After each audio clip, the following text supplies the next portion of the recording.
हेडलाईन्सचे प्रायोजक आहे NBC bearings, लांब पळण्यासाठी।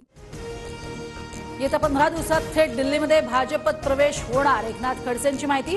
भाजपतल्या जुन्या नेत्यांच्या आग्रहानुसार घरवापसीचा निर्णय घेतल्याची प्रतिक्रिया। संकट काळात साथ देणाऱ्या शरद पवारांचा कायम ऋणी राहणार, घरवापसी वेळी खडसेंच्या भावना। भाजप प्रवेशानंतर खडसेंची राज्यपालपदी वर्णी लागण्याची शक्यता। खडसेंवर बऱ्याच दिवसांपासून दबाव होता, राष्ट्रवादीच्या जयंत पाटलांची प्रतिक्रिया। तर महाराष्ट्र भाजपबद्दल बोलण्यास एकनाथ खडसेंचा नकार। फडणवीस नेते असले तरी राज्यातले सर्व अधिकार पुन्हा विनोद तावडेंकडे जात आहेत, खडसेंच्या घरवापसीवरनं रोहित पवारांचं विधान। तर फडणवीस सर्व वाद लिलया सोडवत असल्याचं चंद्रकांत पाटलांचं उत्तर। खडसे फडणवीसांमध्ये कोणताही विरोध नसून खडसेंना सर्वाधिक मानाचं स्थान देवेंद्रजींनीच दिलं, बावनकुळेंची प्रतिक्रिया। फडणवीसांच्या मनात खडसेंबद्दलचा सन्मान कायम असल्याचाही दावा। काँग्रेस हायकमांडशी बोलणं झालंय, सांगलीमध्ये ठाकरेंचाच उमेदवार, संजय राऊतांचा दावा। तर सांगलीत मैत्रीपूर्ण लढत झाल्यास ठाकरेंचं डिपॉझिट जप्त होणार, नितेश राणेंची टीका। मुख्यमंत्री एकदा 5 तास गायब होते, एका जागेसाठी शिंदेंनी 5 जणांचा बळी दिला, आदित्य ठाकरेंचा शिंदेंवर निशाणा, ज्यांनी साथ दिली त्यांचाच घात केल्याची टीका।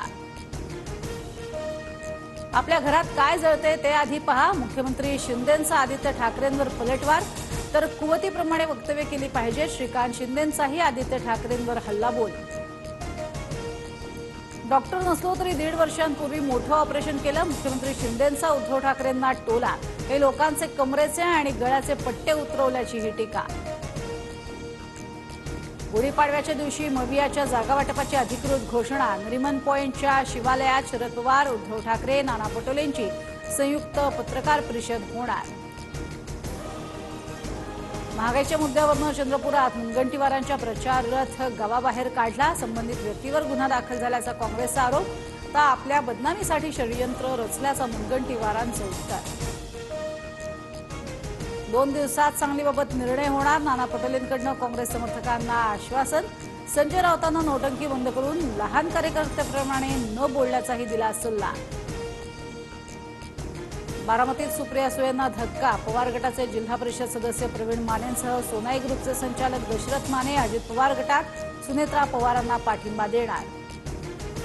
नाना पटोलेंचा वंचित बहुजन आघाडीला प्रस्ताव, विचार करण्याचं आवाहन, मात्र वेळ संपल्यानंतरही आंबेडकरांकडून प्रतिसाद नाही। वंचित बहुजन आघाडीकडून बीडमध्ये उमेदवाराची घोषणा, अशोक हिंगे वंचितकडून बीड लोकसभा निवडणूक लढवणार। संजय निरुपम नावाच्या कचऱ्याचं स्वागत करणाऱ्यांचा जाहीर निषेध, निरुपम यांच्या शिंदे गटातील प्रवेशाच्या चर्चांवरून मनसे नेते मनीष धुरी यांची टीका। मुंगेरी लालपेक्षा भयंकर स्वप्न राऊतांना पडतात, राणेंना जेलमध्ये टाकू या वक्तव्यावरून महाजनांची राऊतांवर टोलेबाजी। तर महाजनांनी जळगावची लोकसभा वाचवावी, राऊतांचं प्रत्युत्तर। माढ्यामध्ये शरद पवार गटाचा उमेदवार मोहिते पाटील किंवा निंबाळकरांपैकी एक असणार, सूत्रांची माहिती। 12 एप्रिलला उमेदवाराच्या घोषणेची शक्यता। माझा नवरा भाजपचा आमदार, मी राष्ट्रवादी कशाला वाढवू, अजित पवार गटाच्या धाराशिवच्या उमेदवार अर्चना पाटलांचं विधान चर्चेत। हेडलाईन्सचे प्रायोजक आहे एनबीसी बेरिंग्स, लांब पळण्यासाठी।